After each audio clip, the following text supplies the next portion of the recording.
Hello, ladies and gentlemen. I am O'Brien McMahon, and this is People Business.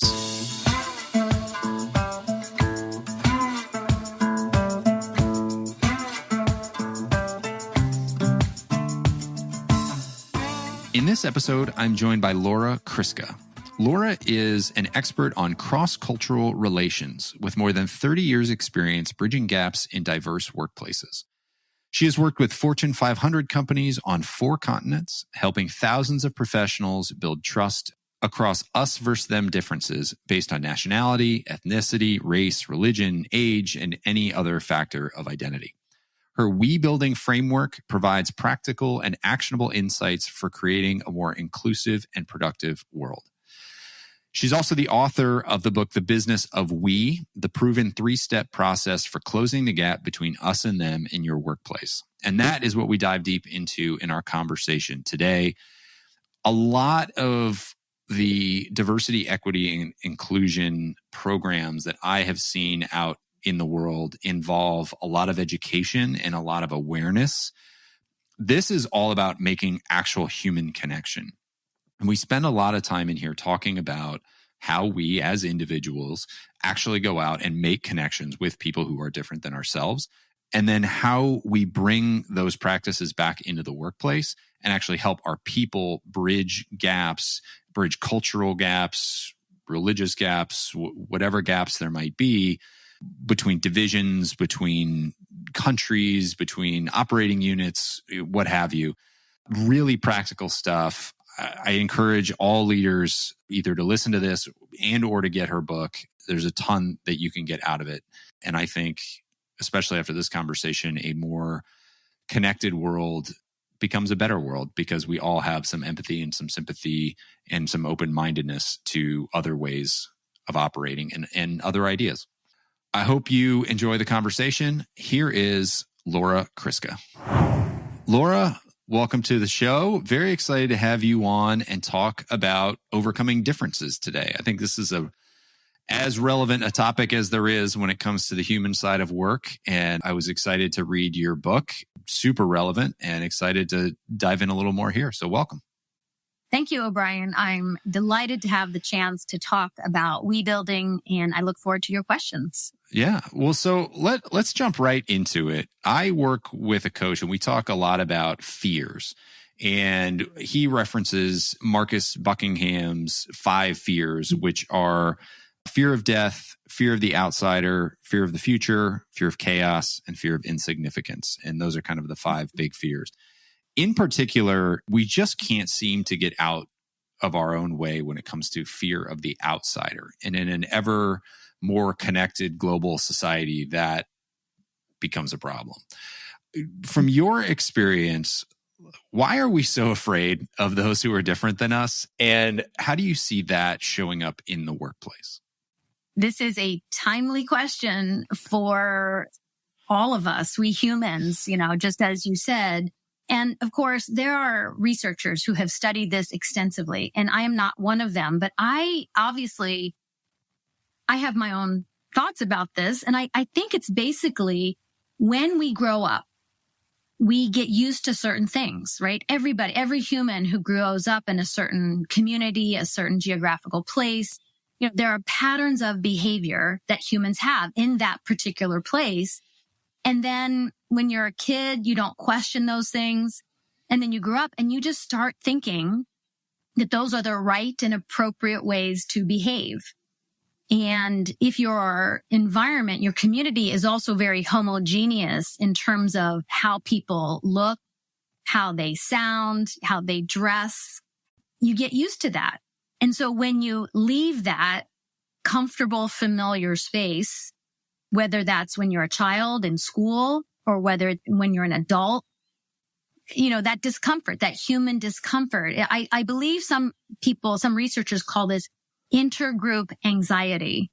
And I call this feeling like a them, this us versus them dynamic that can happen. But this intergroup anxiety, you feel like you don't belong because you don't sound like everybody else. You don't dress or appear like everybody else. And so it's just basic human discomfort. Can you give a little bit of your background and your kind of work experience that led you into the field that you're in now, and how you felt that dynamic and then how you see it showing up in workplaces today?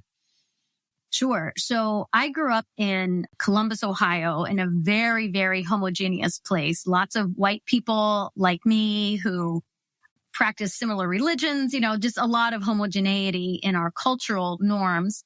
But there was a little bit of a difference. So I was born in Japan. 日本に生まれました。親は宣教師でしたからです。So I just said in Japanese, I was born in Japan because my parents were missionaries. So I grew up in Columbus, Ohio, but I was always really interested in Japan.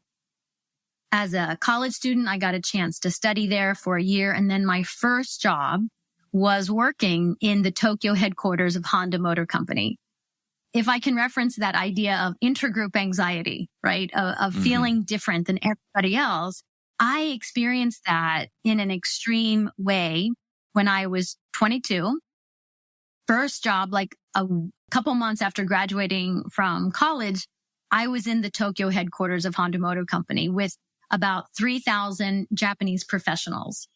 And of course, I am not Japanese. I spoke pretty good Japanese, but I did not fit in, despite a great wish to fit in. Just my physical appearance is different. Yeah. I couldn't pop shoes because my feet were too big. And that experience of being an outsider for me was relatively new, especially in the professional workplace. And the reality for many people like you and like me, people who are white, who have grown up in the white majority here in the United States, some people don't ever experience that feeling like a them, feeling like an outsider in a profound way. And therefore, they have difficulty understanding what happens for other people, sometimes on a daily basis in the workplace. Yeah, just even showing up and not looking like the people around you, even if you are made to feel accepted, still feels different. Yes, I'll give you a great example of this, where there has been some recent research on pronunciation of names and how people who are not part of what I call the cultural majority, being white, having a name like Laura, which is pretty common. People who don't have names that are kind of in the zeitgeist are frequently, those names are mispronounced. And so even that first encounter with another person, I wonder, you have a name that is not usually associated as a first name. Like that's not appearing on the top 100 or 200 names, right? No, I've met one other O'Brien in my whole life. And it was actually a Black gentleman who was in the Caribbean working at a resort. And he announced himself over a PA system and said, "My name's O'Brien." And both my now wife and I just like our eyes wide, and we turned around and we were like, did he just say that? And that's the only other one I've ever met. So I imagine in your lifetime, there have been moments where people don't grasp it immediately, or they assume it's your last name, or just stuff almost like every that. time I meet somebody. Yeah. That for you, probably you're just used to it by now, but that's what I would consider a small example of you being like a them. You're an outsider because people don't even say your name correctly. Yeah. If that same experience is magnified for people whose names are, maybe someone doesn't know how to pronounce it and they are not part of the white cultural majority, then that othering can be daily and it's not easy to shrug off. And there's just this constant weight and reminder of not belonging. So I get that. Let me devil's advocate's the wrong word, but let's just play with this for a minute. So, okay, my name's O'Brien. It's weird. I feel like an other. So what? Like, why should we even worry about this, right? Like, hey, you got a weird name. That's fine. I got green eyes. We're all different. Come on in here. Yeah. Figure it out. We all figured it out. Let's go, right? Like you kind of hear that attitude, like, well, buck up. This isn't that big a deal. Yeah. What's your response to kind of that type of attitude or behavior when we're talking about this kind of thing? I actually agree with that. I think of this othering in three categories.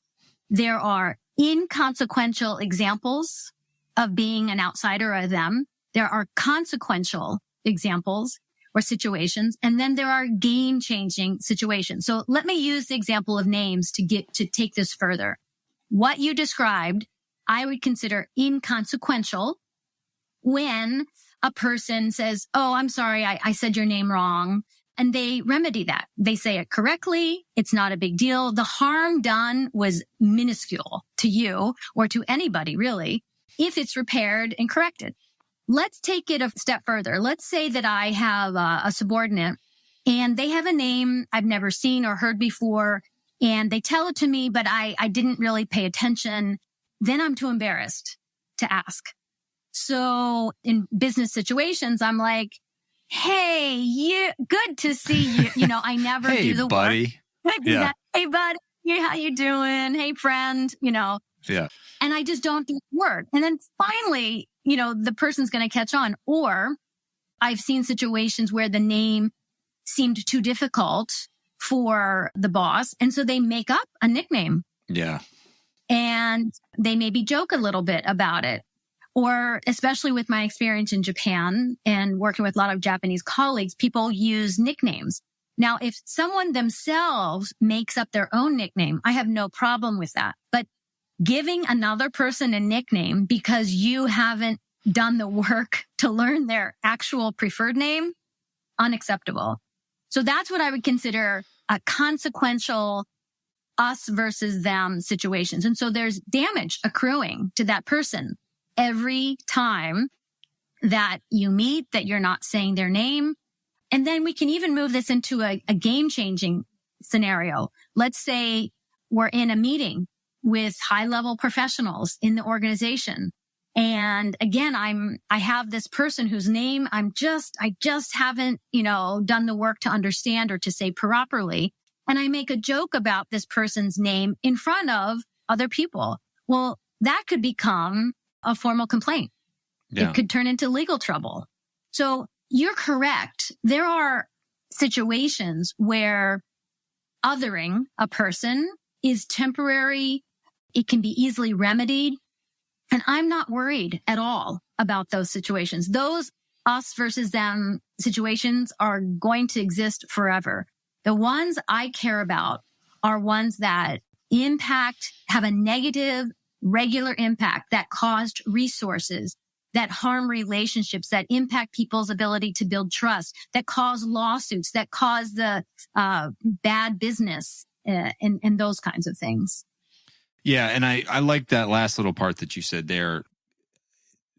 It can feel inconsequential, and a lot of times it is, until it gets to a point where it's not, right? And then somebody is even just made to feel like they can't speak up. Now you're not getting the best ideas out of everybody. You're not getting collaboration. That person who could be a great employee may be at higher risk to go look and find a job somewhere else. Or if it gets really aggressive, to your point, like there could be legal action there. Yes. And the remedy is so simple. This is one of the basic hallmarks of being what I call a we builder, right? A we builder is someone who takes action to create unity, to create collaboration. And so literally taking the time to learn to say every single person's name correctly, especially if it's a name that you're not familiar with. This, 50 years ago, you may not have seen the variety of names. Our demographics in the United States were not nearly as diverse as they are today. But most people, no matter what their industry or geographical region, they are going to come across people who have names that they've never heard of before, they've never seen before. So I highly recommend, I want to inspire people as a basic practice, take the time to learn to say people's names. And if you rush by it, then you back up and you say, "Hey, I'm sorry. I should have paid more attention. But would you mind if I asked you, am I saying your name correctly? Or could you teach me to say your name correctly? Because I know it's important and I want to get it right." Yeah. Just putting the effort in. And that requires humility. right? Yeah. To go back to somebody. And that's sometimes hard for people. So we kind of like jumped into it here, and I want to go maybe a little bit further into the deep end. This is a term that I will admit I've never liked. And I still am not quite sure how to think about it, because my initial reaction is this is just way overblown. But then I also want to be sensitive and like understand other people's feelings. So the term is microaggressions. And I was watching a video one time at a conference, and it showed a group of men with one or two women in the group, and then they broke for a bio break, and they all went to the bathroom, and the men came out of the bathroom kind of like laughing together, and the woman was talking about how that was a microaggression because she felt left out. There are like other things like that I just like, there's just part of life where like men and women go to the bathroom in a different bathroom, and the men are going to talk in the bathroom and joke, and the women would if there were more women at that table. And I've just seen so many examples that to me seem like maybe we're creating something that's not really there, and we need to both be sensitive to other people and also just sort of accept that. I don't know what we need to accept, but just accept that there are going to be differences, and sometimes we're not going to be involved in everything. What do you think of that? Like, tell me how I should be interpreting these things, and are microaggressions real? Are they not? And how do you think of them, and how should I think of them? It is a tricky topic. And in fact, I don't think I wrote about microaggressions in my book. You can correct me if I'm wrong, because you read the book more recently. It was in there a little bit. Okay. It was probably in there a little bit because I'm not that concerned about them. I think they can be real. I don't know what I think about the example you gave that doesn't hit for me so well. However, what I will say about that example and how I heard you describing the scenario was that there was a home team in that scenario, which was there are more men than women. So in every organization, in any department, in any gathering, there are home teams. Whoever's in the majority and whoever has access to money and power, right? So when I went to work in Honda in Japan, I would have described the home team as male, Japanese, and middle-aged. Those were the majority of the employees at Honda. They were the people who had access to money and power. I am not any of those things in my identity. But here in the United States, the home team usually is male, white, and middle-aged. And I'm two out of those three things. And so I have a lot more proximity to that.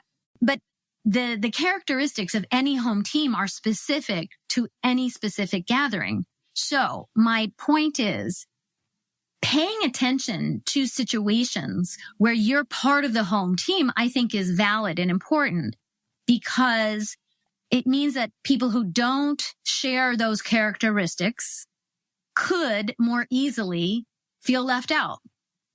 So that situation you just described about bathrooms, one person might shrug and not even give it a moment's thought, and another person or woman in that situation might be like, oh, they're having all this fun and I'm left out, But the point is, when you belong to the home team, I believe you have some responsibility. Any home team, what do you have? Advantages. And I'm talking about advantages that might be consequential or might be just situational. So that, let me think of a different example. So this came up for me in a real situation, a class I was facilitating. I will often ask people, when have you felt like a them? Right? When have you felt like an outsider? People write it on a little index card. It's anonymous. And the answers are always so fascinating to me. So the one I'm thinking of is that a person had joined a bank and everybody in that department had gone to an Ivy League school. And that person had not gone to an Ivy League school. I think they maybe went to a community college, but they were joining this organization. And they said on their card, every time this group starts talking about their Ivy League experiences, that person felt left out. I thought that was interesting because I don't know if I would put it in a consequential. It's some kind of in between inconsequential and consequential. But if I were in that team, I was an Ivy League graduate, I would think to myself, well, is there a way, instead of emphasizing this thing that's differentiating, right? Which college you went to, instead of emphasizing that, emphasize just college, right? College life, college experiences. It's so easy for leaders with very simple gestures. It's easy for them to shift the focus from a thing that can divide to a thing that can unite. This is one of, for me, just with a simple reframing. Yes. And so I've been using this idea as much as I can with clients to emphasize the shared identity. So in that case with the schools, the shared identity was not Ivy League colleges. The shared identity was just college. Yeah. I like that. And as I think about it, I like the reframe, and I like what you're saying about, like, it doesn't necessarily matter whether it's an aggression or not. The matter is, does the person feel part of the group or not? And some people might be overly sensitive to that, and you may think that they're overblowing it, but they feel that way. And there are things that we can do in conversations to bring more people into the conversation and make them feel included. Is that a fair kind of recap? That's a really great recap. Okay. And I love it. I think it's great. I was actually thinking about a real example of this reframing that a leader did, if I can share this real story. Please. So about a year ago, I was hired to work with a huge organization that had merged 10 years earlier with a competitor. And they're based in Long Island, New York, right? I'm in Brooklyn, and Long Island is a huge market. And this merger that had happened, a long time ago, these legacy identities of the two companies remained. Yeah, even 10 years later. Even 10 years later. And so I was hired to address this issue. And this is actually, Omicron was just coming out. So we had to do it in a webinar. It was I think it was like an hour-long webinar, but I was shocked at how quickly I, an outsider, was able to help the participants. There are about 100 participants rethink their own identity. And so as I was preparing and talking with the leaders in the organization, we talked a lot about the two corporate identities, right? But what the 100 people had in common was their geographical location, Long Island. I don't know if you've been to Long Island, but I have. People who live in Long Island love Long Island, lots of, history and legacy of their families, not the company, but their families. Strong Island, I designed some there you go, Strong Island. So I designed some very simple exercises where I highlighted this common identity. For example, I asked, how long have you lived on Long Island? How many generations of your family have lived on Long Island? And it was, more than 50% of the people had 2 or 3 generations of their family.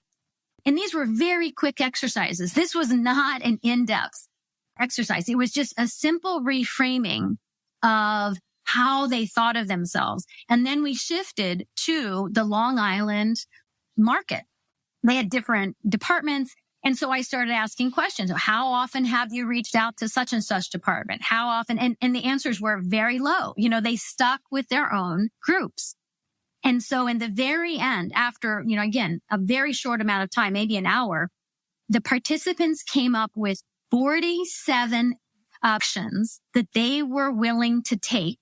Wow. They said themselves, this was kind of anonymous, but they said, I'm going to reach out. I'm going to do this. And they were able to, within their organization, increase what they call integration, their integration data point. They were among the lowest in the whole company nationally. They went to the top 3. Wow.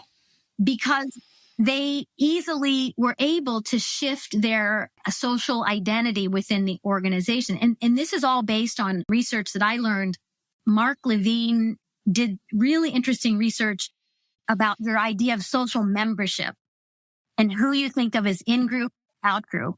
And so the basic tenet or the learning that I got from him and his studies is that our social and moral circles are very flexible. When leaders reframe who belongs, when they say, what college club did you like rather than, what Ivy League school did you go to? When you emphasize the whole organization instead of prioritizing one department over another, if you use phrases like we are not meeting our corporate goals rather than the Houston office is not meeting their goals. What's wrong with them? You say one of our offices is struggling. What can we do? What we're not struggling. Are there best practices that we can share? Should we reach out to so-and-so in Houston, right? So this reframing is such an easy task, but I find so many leaders don't do this. Yeah. And I wish they would. Well, it just goes against the base, whatever our basic programming is, right? Where we're looking out for our group, and it's hard. Mm-hmm. We have to purposefully be reframing this for ourselves so that we can purposefully reframe it for others. One of my beliefs is, and it's only increased since doing this podcast, is every skill is a skill and needs to be learned. And this really came to me when I was a parent and for the first time, and we used a book to sleep train our son. And the thought that you had to teach a baby how to sleep, or that maybe you didn't have to, but that you could teach a baby how to sleep. If you can teach them that, if that's a skill that can be acquired, then everything else is a skill, right? We all have these default mindsets and this human psychology that mucks us up. And I think the society that we've created is so complex and so far from what we evolved in, and we haven't been doing it long enough to develop out of. We have to be developing these as specific skills. We have to be getting out of our own head and starting to reframe how we think of our identities so that we can be more holistic and be better leaders for the broader groups. I'll step off that soapbox, but that's just a belief that I've had from doing this podcast. And shout out for sleep training books. I had the same experience. I waited too long, and then I was like, oh my gosh, why did I wait so long with that first child? Yeah. Do you remember the book you used? It's been 21 years. So no, I don't. Do you? Okay. Well, I'll give you mine. It's 12 Hours Sleep by 12 Weeks Old. Wow. Yep. That's a newer book, but it's the base. Go ahead. Yeah, it's a newer one. I had a couple guy friends who you would not expect to recommend parenting advice come to me and say, you have got to read this book. It will save your life. And my wife and I convinced my wife to follow it. It was not overly strict. It was just behavior patterning. Mm-hmm. And we were successful both times. So great. So important. Yeah. So let's pivot here. Very important topic. And I hope that helps at least somebody out there. Wow. Sleep is important. Let's pivot a little. You were kind of going this way anyway, but how do we do this in corporate environments, right? You get leaders who are listening to this and they're like, all right, Laura, I'm in, let's go.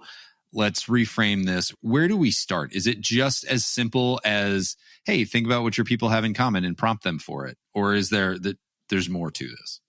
There's more to it, of course. I think for leaders, especially if they, again, are part of the white cultural majority, one of the first things to do is look inward and think about your own circle, your trusted circle.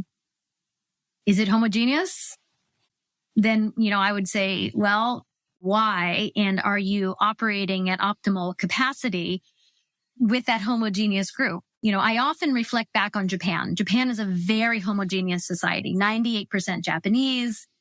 And so it's kind of easy to see patterns in another place, but you can then use them to see your own experience. And when I worked in Japan, and still many of my clients are Japanese clients, it's mostly Japanese people in the decision-making positions. They're experienced, they're talented. There's nothing wrong with that, except that they're limited in their understanding to make informed decisions for people who are outside that group, that identity group.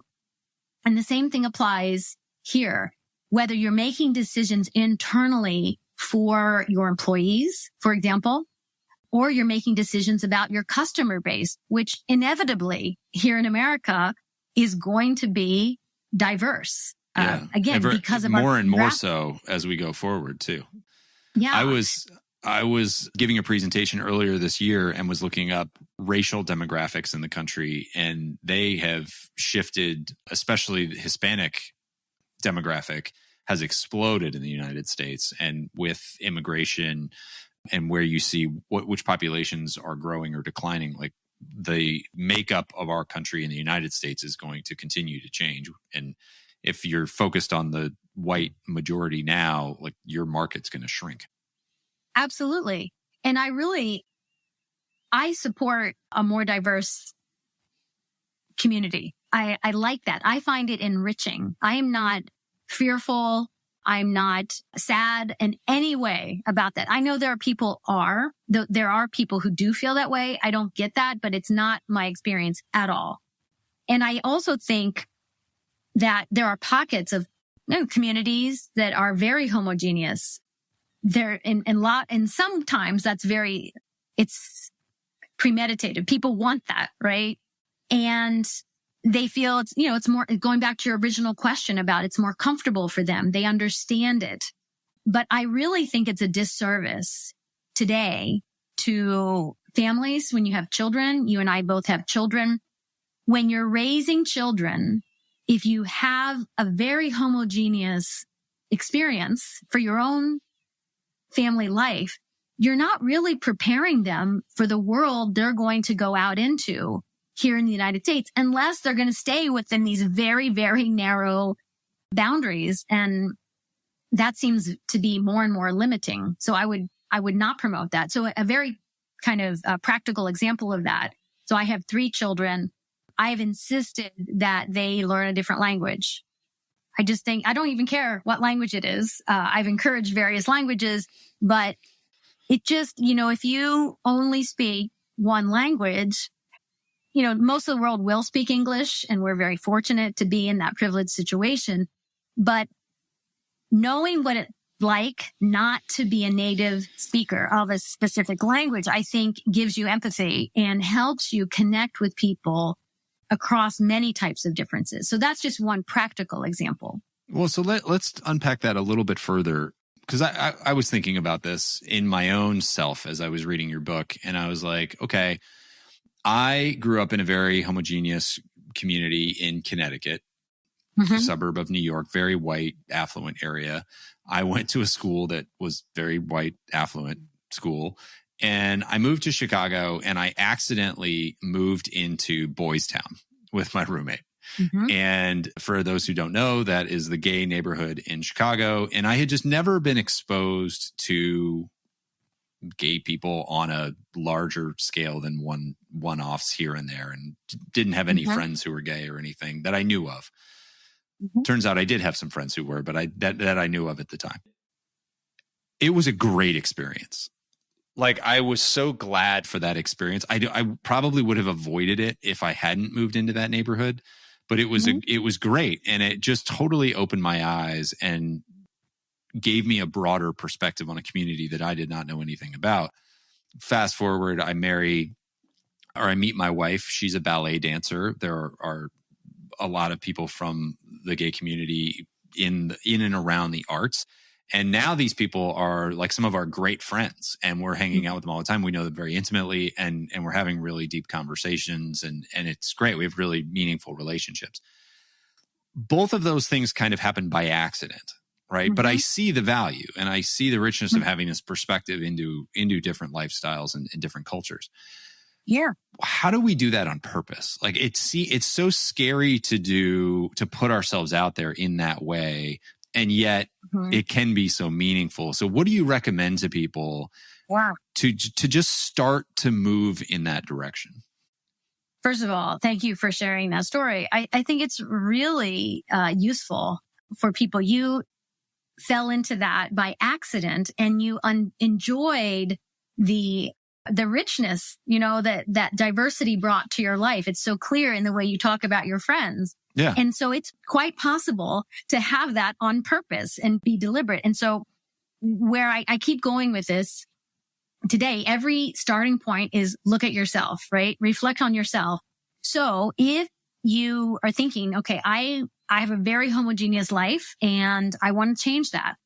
I came up with this acronym to help people to start diversifying their life. And the acronym is FRESH, a fresh approach. Okay. Love it. So the F is family.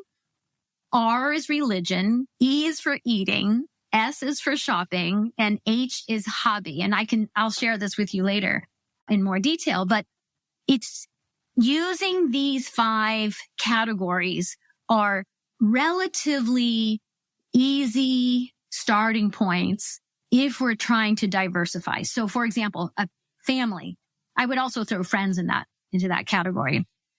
Leveraging your family, your friends. You probably have people in your circles. Let's say, for example, instead of using homosexuality, the divide, let's say it's about religion. Let's say, you're concerned about what's going on in the Middle East. You may be like me. I grew up with very little understanding about what's happening, but I want to understand it better. So I think, okay, I want to try to increase my understanding of the Jewish experience and people in Palestine. So you look in your friends and family circle. Someone is going to have a contact. Someone's going to know somebody who maybe they can introduce you to. Or, you start maybe by researching for yourself. Lots of organizations have community opportunities. They want to increase knowledge. And here in Brooklyn, there was a Muslim group. They had a bus. This was before COVID. And they took a bus around different communities in America. And it was called Meet a Muslim. And they just would go around and they wanted people to know them. So your friends and family within your network generally have a lot of connections that you might not in a particular group that you want to know about. Religion is the second topic. And I'm thinking about for people who have a specific practice, not necessarily to go to a different religious practice, but within your same religious tradition, just going to a different place of worship. So for example, as I mentioned, I'm from Columbus and I worked with a congregation there who was a very white Christian community. And they were very concerned about how white they were. And we talked about actions and they partnered with a Black church in Columbus that had the same faith. And it was an experience to go to each other's churches on a Sunday and develop some relationships with people of a different race that have the shared religious identity. Yeah. E is eating. This is the fun, easy one. This is the best one to start with. Yeah. Sharing a meal together. Especially you in Chicago. You have so many great choices. Yeah. But, going to different restaurant places, it's such an easy and fun way to start exploring different cultures. It's not so different. So shopping is the S and, thinking about where you spend your money. This is one that's seems so difficult, but it's also so easy. So, in your day-to-day life, you think about the errands that you're going to do this week. And, maybe that involves going to a bank or picking up coffee or whatever it is, and just deliberately going outside your normal area and putting yourself in a situation where, you're in a new neighborhood, you're doing the same thing. You're still getting your stamps for your mailing or your coffee or whatever. And just the experience of, I think this is particularly important with race for white people who are struggling to understand, what's the big deal? Why is race so important to people? Many times when I hear that, I think to myself, I wonder if you, thinking about that person, have you ever been the only white person in a situation where everybody else was a different race. Yeah. And if you have it, you should do that. Yeah. And I think it creates some understanding and empathy. And then the final one is hobby, and that's for when you just, if you're already a soccer player or, you play a musical instrument or, just trying to, again, go outside your familiar areas and use that common identity as a soccer player or as a musician to connect with people who are different from yourself. So I love all of this, but there's a little voice in my head that is uncomfortable. Mm-hmm. And it's with a specific part of this, which is tokenism, if that's the right word for this. Like, I'm a white guy. I'm like, I decide I need to understand the Palestinian experience. And so now I go and I invite some Palestinian friends of friends over for dinner. And it feels like the only reason that they're there is to satisfy my curiosity about Palestine. And that just like, that doesn't necessarily feel great. Or at least I recognize that it might not feel great to them. Mm-hmm. Do you have any thoughts on that, on how to do this in an authentic way so that you're not offending the people that you are trying to go see? Like, oh, hey, I'm coming to this Black church just so that I feel like I have a more diverse life. It's like, I don't know. Is that okay or not okay? It feels like it could be sticky to me. Well, that's a really good point you're bringing up. I think there are two kind of touch points, kind of ways to measure that. Number one, are you genuine about wanting to deeply understand this other group? Are you genuine? Because if you're just trying to check off a box or make other people think, hey, look, I have friends of this different race or religion, yeah, you could easily go into tokenism if that's your reason. But if you are really genuine, like I want to understand and I want to deepen, I want to build relationships with people, that's the first kind of measuring point. And the second one, again, is humility.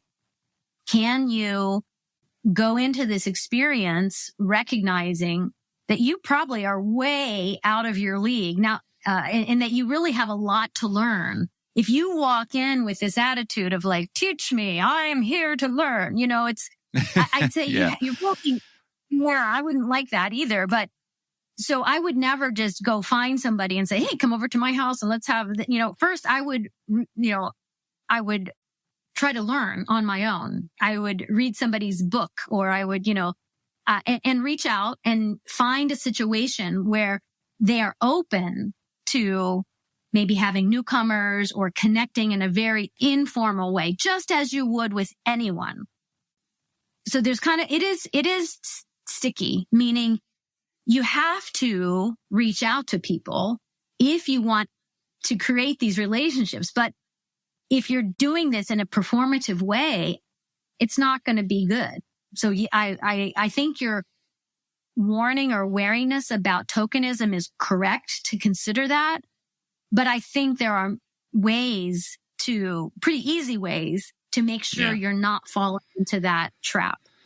Yeah. And I think it's good for everybody who wants to do something like this. First, I would encourage anybody to go out and try to expand their networks and just be around different parts of the world. It's been great. I've been involved. I've put myself in a couple other communities. I've volunteered on the south side of Chicago and been in schools that are very neglected Black and Hispanic communities. And, it's just like amazing to see that perspective. One of the things that we did is we're in insurance. We have a predominantly white workforce. Unfortunately, the insurance industry is still very homogeneous. But we brought in this group of students who were all almost exclusively Black or Hispanic. And we sat down and it was like speed dating. They call them community socials, but they're like speed dating. You meet 4 or 5 kids one-on-one, and they're meeting you. You're sharing intimate stuff about your life too. And then you do some small group exercises. It's billed as this experience for the kids to meet professionals and understand what it means to work in corporate America. But I've been involved in a lot of these. And inevitably, every time the adults get more out of it than the kids do.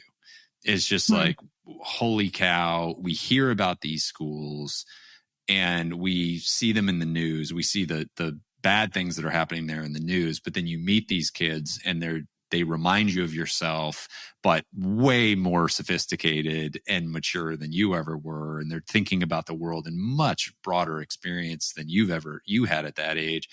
And it's just, you just can't help but be impressed by these kids. And it just totally changes the perspective of what those schools and communities are and can be. So anyway, all that just to say, I encourage people to do this, but I think it's also important, myself included, like to just really take a hard look before you do it and say, like, am I really walking into this with real humility? And if not, can I get myself to that place before I do it? Because it's easy to walk in with a little bit of an ego into some of this. And that's where I think it could go wrong. So long story, just to say, be careful.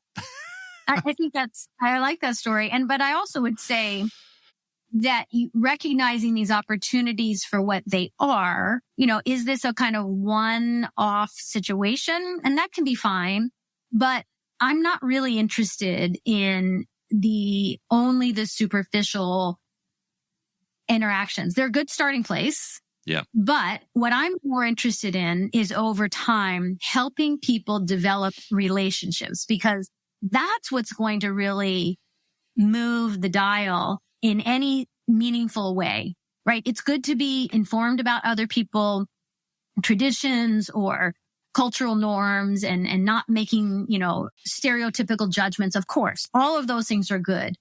But we're never going to get the unity and collaboration that we want unless and until people are in meaningful relationships, because that's when you will consider other people's needs when you're making decisions and when you're deciding how to vote, how to decide who's going to be doing what job or whatever it is. And I often reflect again on the example that you gave about when you moved to Boys Town. I too grew up at a time when, I had gay friends who were not comfortable coming out of the closet until they were adults. It was a very different generation.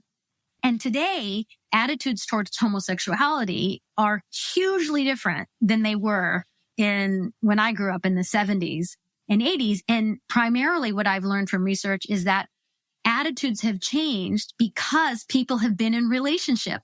Friends, brother, roommate from college. When you're in a trusted relationship with a person who's different from yourself, you're much more likely to be open to these differences than if you're not in a trusted relationship. Yeah. I love this. Let's bring this back into the workplace. How can leaders harness this internally with their populations so that we break down some of these barriers, start to communicate better, start to feel like we're all connected and on the same team? There are so many things that can be done. Everything from free, easy to manage initiatives at work to things like orchestrating off-site expensive encounters. And businesses are doing these kind of paying attention to these kind of team building exercises or team building experiences, right? It's so important as we move out of totally remote work. And, there's a lot of hybrid work now. A lot of organizations I'm working with are global. They're both global and hybrid, which puts extra stress. Can I just interject one thing? So what really stood out in your book to me was you wrote that training alone won't change the dynamics. And you said that, I'm paraphrasing, but even just socializing people together won't necessarily do it. Let's just have a happy hour and we'll invite everybody and this will be great because they'll mix and mingle. So those are like the two most common approaches that companies take, right? There's some DEI training going on right now, and there's some socials and some happy hours or something like that. So if that's not enough, what do we really have to get at to be bridging these connections? What we need to get at is a more deliberate effort to offer the opportunity to build relationships. Mixing and mingling is great. It's a starting point. But when you invite a whole group of people to a room with ice cream or cocktails, they will go to the people they know. Yeah. Right? And so a simple change to that exact situation would be you walk in the room and you pick a piece of paper out of a hat and it pairs you with someone. And you're randomly put with that person, not for the whole time, but maybe 10 minutes. Or you give them a list of questions. I did an initiative with a global company and we did something called We Building Buddies. And it was 4 conversations with prescribed questions. And these were people literally in different time zones, did not speak the same language necessarily. And each of the conversations got deeper and deeper. But the first set of conversations that in the conversation time period was 10 to 20 minutes tops. And so the pairs of people over a period of like 4 or 5 weeks, they had these little short conversations and 100% of them said that it was worth their time. And they engaged in the work of building a real relationship with this otherwise total stranger. Now, this was in the same organization, the same kind of network, but these are people who never met. And so what I have found, especially in the past 2 to 3 years, is that when organizations invite people to engage with someone different, when they provide the opportunity, they set the framework, like we were talking about, the commonality, emphasizing the shared social identity.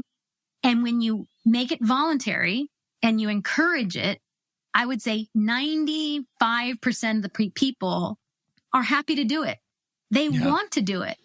What's the barrier for most people is that they're afraid they don't know how, right? When you're afraid or you don't know how to walk up across the room to a stranger, people just don't do it. It's much more, it's comfortable and easy to stick with people even though many of us have that wish.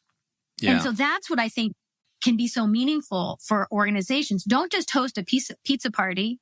Host a pizza party where people know in advance, hey, to get your slice of pizza, you're going to be paired with somebody and you're going to answer these 5 questions or whatever it is. So in one company, I've just finished a year-long initiative with them. This would happen to be with Japanese and Americans. That was a very specific gap we were trying to bridge. This time last year, there were no interactions between these 2 groups. And I just got an email last week from somebody, from the HR person who said, I think it was at Thanksgiving, they'd had this was like the 5th or 6th organic mixed socializing event. It started with coordinated, deliberate events in last January with the leadership team. And that idea of we building and this, let's connect has filtered down so that they're having these organic events on a pretty regular basis. And while it's hard to measure the return on investment, right? It's hard to say, well, what is that worth? When a group of 20 employees who don't normally sit together at lunch actually sit together at lunch and talk about their Thanksgiving plans. I believe there is great value in that. And that's really what I'm trying to promote and help people do.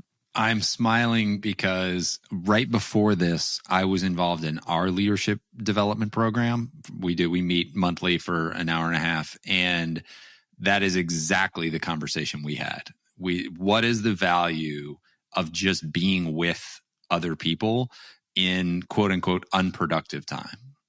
And we talked a lot about the fact that most of our memories when we look back are about just being with other people. It's not necessarily pitching the client. It's not like there's some funny stories that come out of that and some meaningful stories, but a lot of it is just being in the locker room. It's just being around the people in what would otherwise be unproductive time. That's where a lot of the relationships really get cemented. So yes, I'm hot off that conversation and agree with you. Hours and hours of time are saved when you have trusted relationships. You don't have to go through all the rigmarole. You just pick up the phone and you say, hey, O'Brien, I want to get this idea into practice, how are we going to make that happen? Yeah.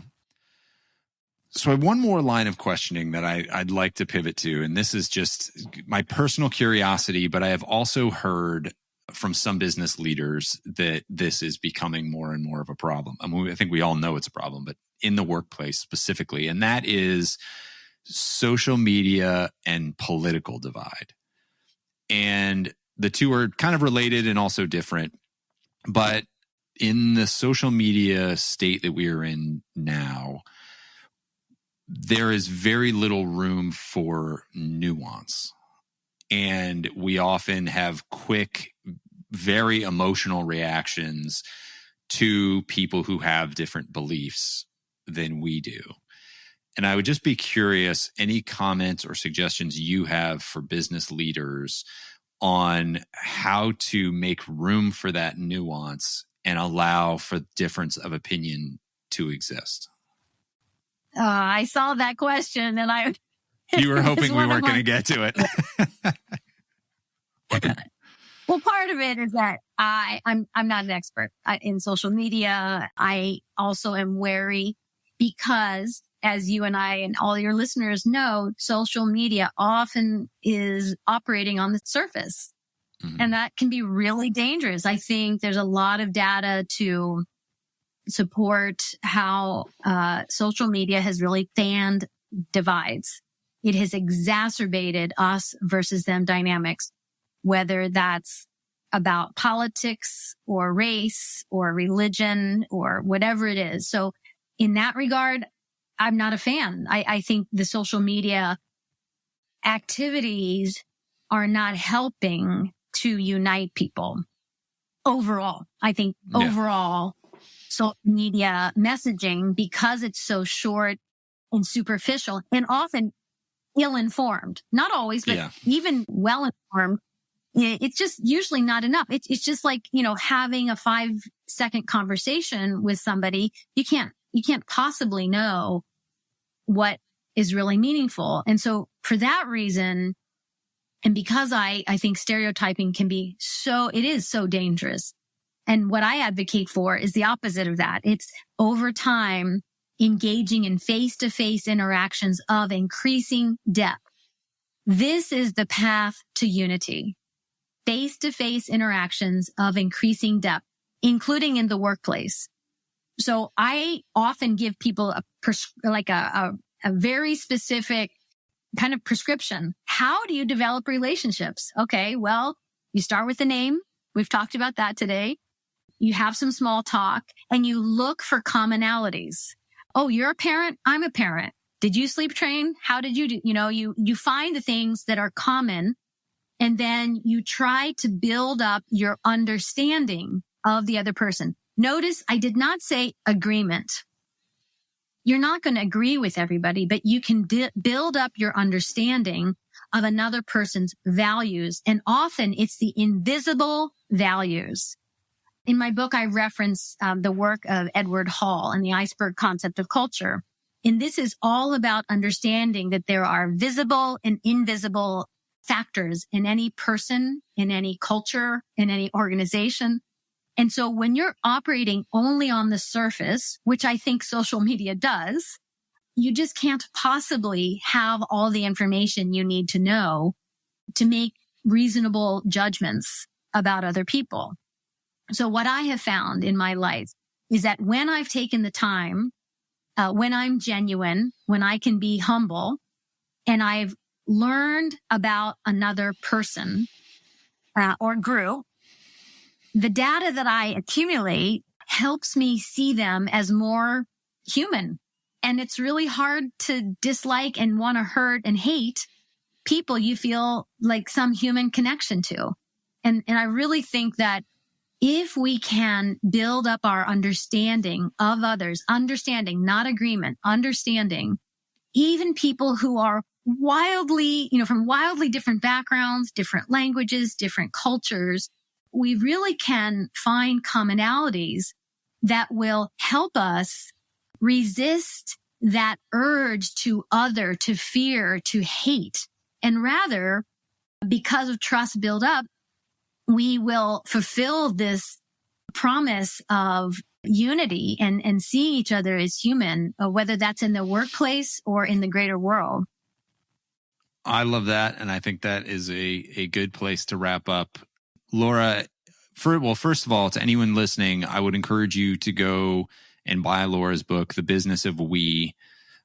It is fantastic and has a lot more depth than we have covered here, and a lot of actionable stuff that you can put into practice in your life and in your workplace.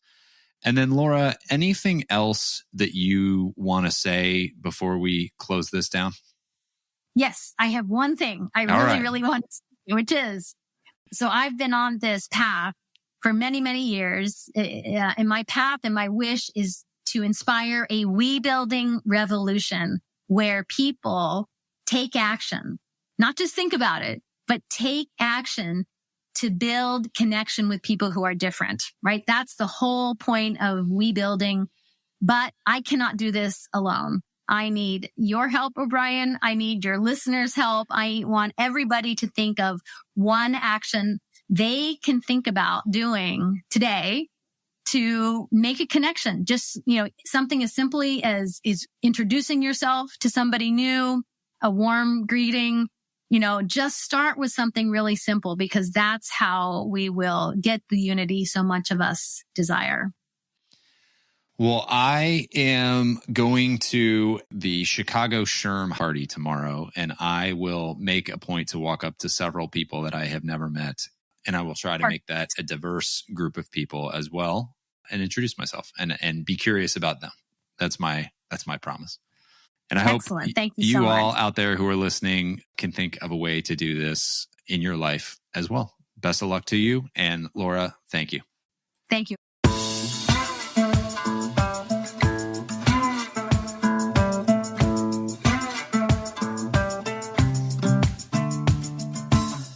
Hey folks, one last thing before you go.